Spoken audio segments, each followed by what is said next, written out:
¿Alguna vez te has preguntado por qué mentimos? ¿Qué impulsa a los seres humanos a utilizar la mentira como una herramienta en nuestras interacciones diarias?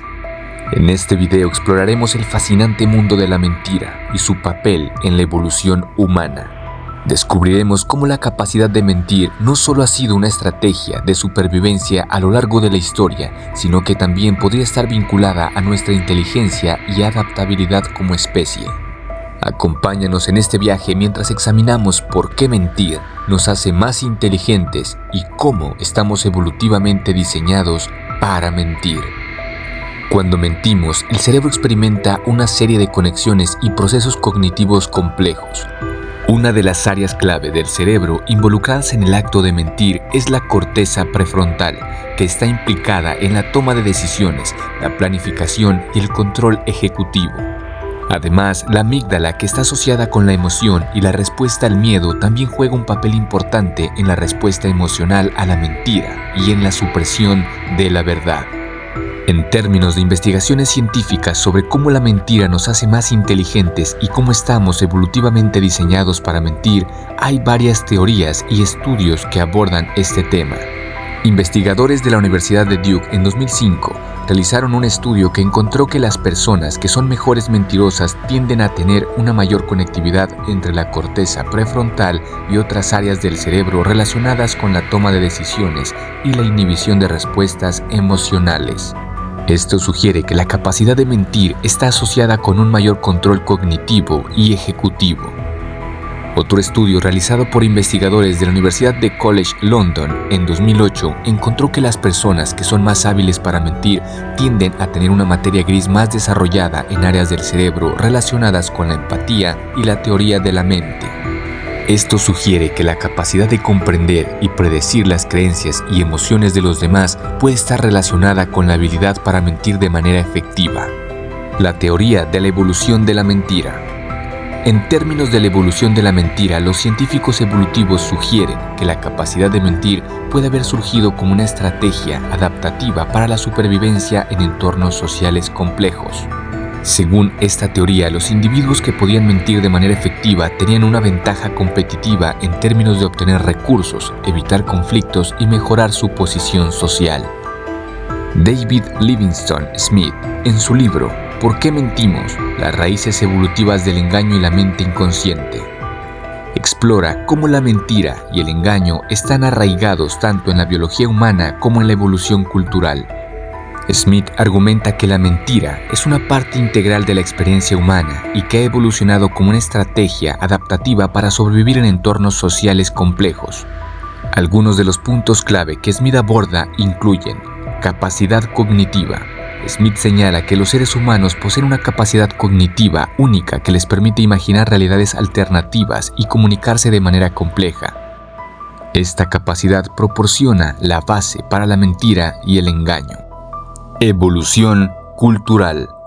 Smith examina cómo las normas culturales y sociales han influido en la aceptabilidad y la frecuencia del engaño en diferentes sociedades a lo largo del tiempo. Argumenta que la mentira puede ser tanto una herramienta adaptativa como una construcción cultural que varía según el contexto social. Función adaptativa. Smith sugiere que la capacidad de mentir puede proporcionar ventajas adaptativas en términos de competencia social, cooperación y supervivencia. Por ejemplo, el engaño puede ser utilizado para obtener recursos, evitar conflictos o ganar ventajas reproductivas en la selección sexual. Teoría de la mente. El autor explora cómo la teoría de la mente, es decir, la capacidad de atribuir estados mentales a otros individuos, es fundamental para el éxito del engaño. La habilidad de comprender y manipular las creencias y percepciones de los demás es una parte crucial de la mentira y el engaño. Smith presenta varios argumentos para afirmar que la mentira es una herramienta adaptativa que ha evolucionado para ayudar a los seres humanos a sobrevivir y a prosperar en entornos sociales complejos. Competencia por recursos. En entornos donde los recursos son limitados y la competencia es alta, la capacidad de mentir puede proporcionar una ventaja en la obtención de recursos necesarios para la supervivencia, como alimento, refugio o acceso a parejas reproductivas. Selección sexual. En la competencia por parejas sexuales, la mentira puede ser una estrategia para aumentar las posibilidades de reproducción. Por ejemplo, un individuo puede exagerar sus cualidades o estatus social para atraer a potenciales parejas. Evitar conflictos. La mentira puede ser utilizada para evitar conflictos sociales o confrontaciones que podrían resultar en daño físico o social. Por ejemplo, un individuo puede mentir sobre sus intenciones o acciones para evitar represalias o sanciones sociales. Cooperación social.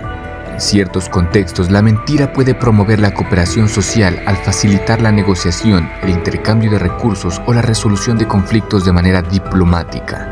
Manipulación de la percepción.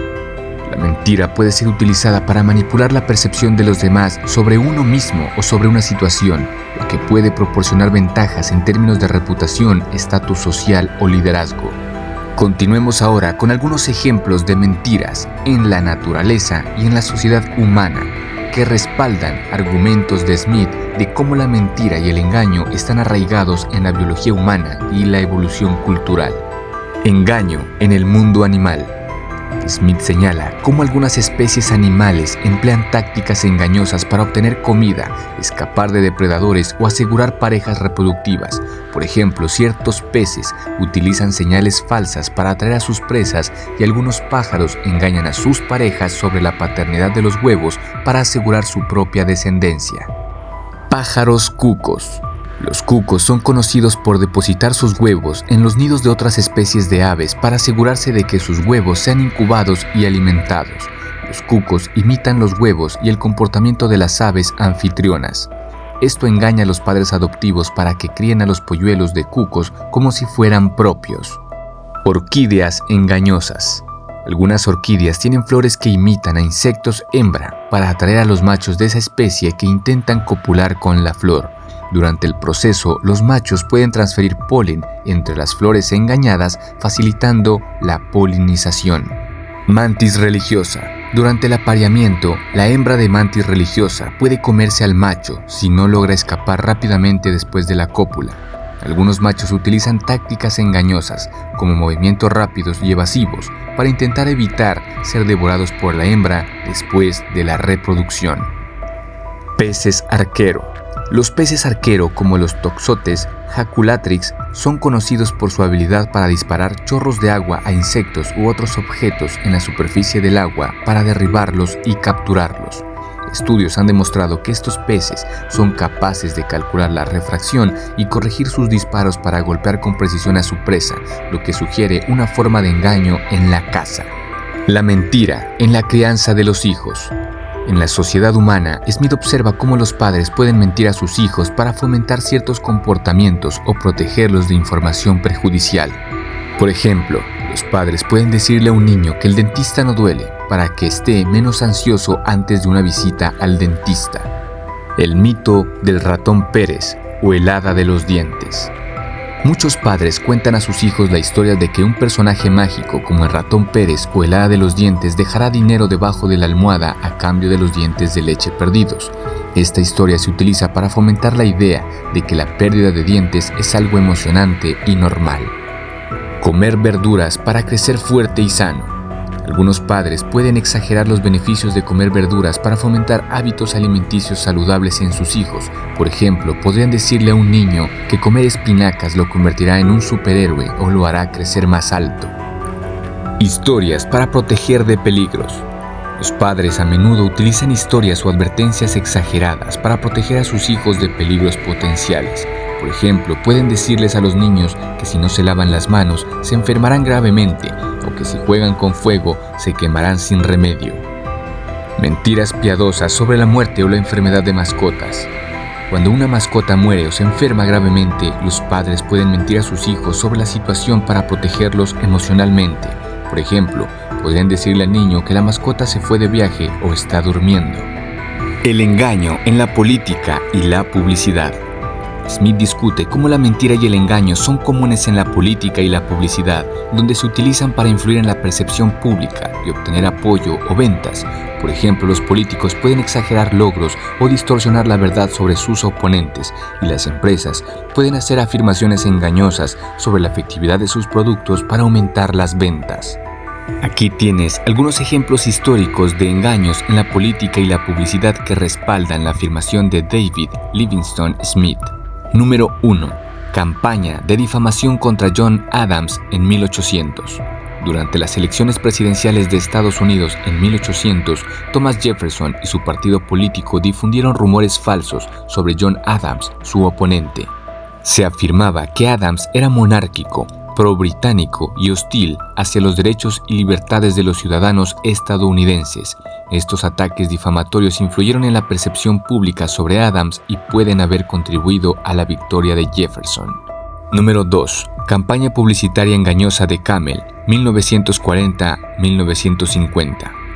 En la década de los 40 y los 50, la marca de cigarrillos Camel lanzó una campaña publicitaria conocida como Camel Time, que presentaba médicos fumando cigarrillos y recomendándolos como beneficiosos para la salud.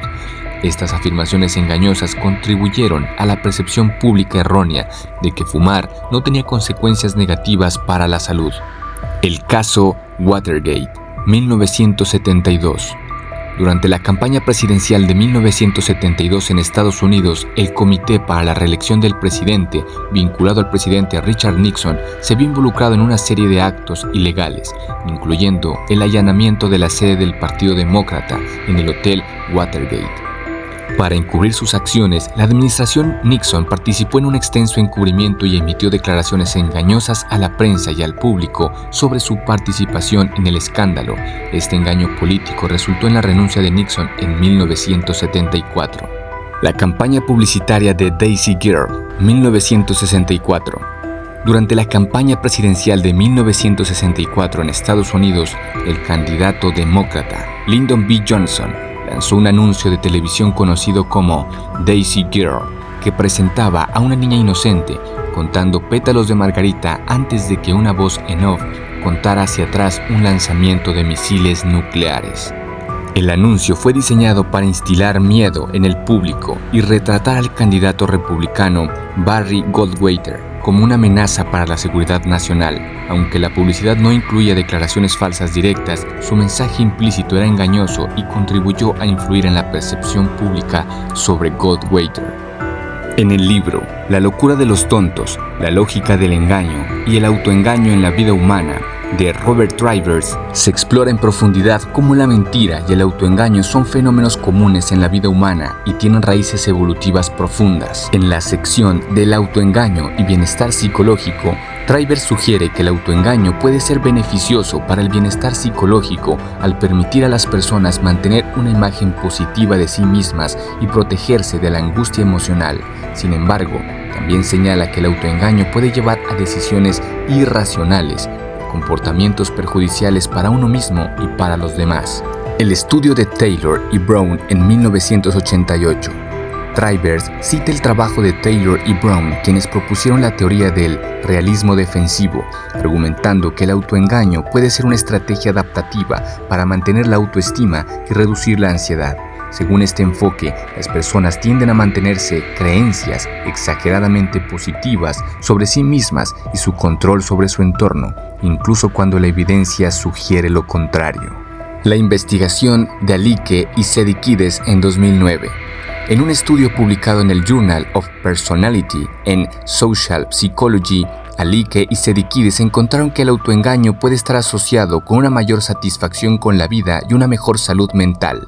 Sus hallazgos sugieren que las personas que tienen una visión más positiva de sí mismas tienden a experimentar menos angustia emocional y a reportar un mayor bienestar psicológico en general. Ejemplos de autoengaño en la vida cotidiana.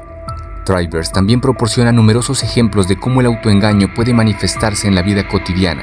Por ejemplo, las personas pueden sobrevalorar sus habilidades o logros, minimizar sus defectos o fracasos y justificar comportamientos poco éticos o dañinos hacia los demás. Si bien estas formas de autoengaño pueden proporcionar un alivio temporal de la ansiedad y la autoevaluación negativa, a largo plazo pueden llevar a una toma de decisiones irracional y comportamientos perjudiciales.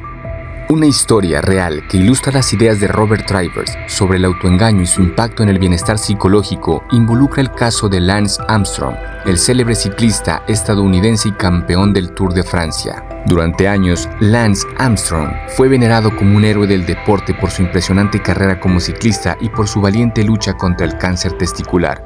Sin embargo, en 2012, la Agencia Antidopaje de Estados Unidos presentó pruebas concluyentes de que Armstrong había estado involucrado en un sofisticado programa de dopaje durante gran parte de su carrera ciclista.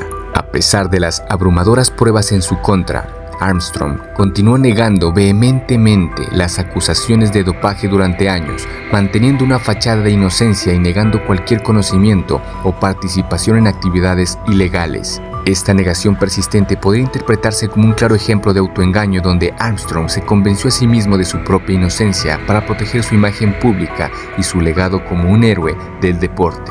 Durante años, Armstrong defendió su integridad y continuó presentándose como un modelo a seguir para otros atletas y sobrevivientes de cáncer. Sin embargo, cuando finalmente admitió públicamente su participación en el dopaje en una entrevista con Oprah Winfrey en 2013, su imagen se desmoronó y su reputación quedó gravemente dañada. Esta historia ejemplifica cómo el autoengaño puede ser una estrategia para proteger la imagen positiva de uno mismo y evitar la angustia emocional asociada con enfrentar la verdad. Sin embargo, también muestra cómo este autoengaño puede llevar a decisiones irracionales y comportamientos perjudiciales, tanto para el individuo como para los demás, en este caso socavando la integridad del deporte y defraudando a los admiradores de Armstrong. Otra historia real que ilustra cómo la mentira se utiliza como una estrategia de supervivencia es la historia de Paul Ekman, un psicólogo pionero en el estudio de las expresiones faciales y las emociones humanas. Durante su infancia, Ekman creció en un hogar dominado por un padre autoritario y abusivo. Para sobrevivir a este entorno hostil, Ekman aprendió a leer las expresiones faciales de su padre para anticipar su comportamiento y evitar el castigo. Sin embargo, pronto descubrió que su padre también era experto en ocultar sus emociones y engañarlo para evitar ser descubierto. Este proceso de aprendizaje temprano llevó a Ekman a desarrollar un profundo interés en el estudio de las expresiones faciales y las señales no verbales que revelan las emociones humanas. A lo largo de su carrera, Ekman realizó extensas investigaciones sobre la universalidad de las expresiones faciales y cómo éstas pueden ser utilizadas para detectar la mentira y el engaño. Ekman descubrió que aunque la mentira es común en la sociedad humana, también lo son los mecanismos biológicos que nos permiten detectar la falsedad en las expresiones faciales de los demás. Estos mecanismos evolutivos nos ayudan a discernir la verdad de la mentira, lo que a su vez nos permite adaptarnos y sobrevivir en entornos sociales complejos. La historia de Paul Ekman destaca cómo la capacidad de mentir y detectar la mentira puede haber evolucionado como una estrategia de supervivencia en el contexto de las interacciones sociales humanas. Esta capacidad no solo nos ayuda a protegernos de la manipulación y el engaño, sino que también nos permite adaptarnos y navegar eficazmente en nuestras relaciones sociales y entornos sociales. En resumen, la mentira es una parte intrínseca de la experiencia humana, una habilidad que hemos desarrollado a lo largo de los milenios de evolución. Desde nuestros antepasados hasta el mundo moderno, la capacidad de mentir ha sido una herramienta valiosa para la supervivencia y el éxito en entornos sociales complejos. A través de estudios científicos y evidencias empíricas, hemos descubierto cómo la mentira puede estar vinculada a nuestra inteligencia y adaptabilidad como especie. Si este video te ha resultado interesante o informativo, te invitamos a darle like, suscribirte para más contenido similar, dejar tus comentarios y compartir este video con tus amigos y familiares. Gracias por acompañarnos en este viaje de descubrimiento y reflexión sobre la compleja naturaleza de la mentira y su papel en nuestras vidas.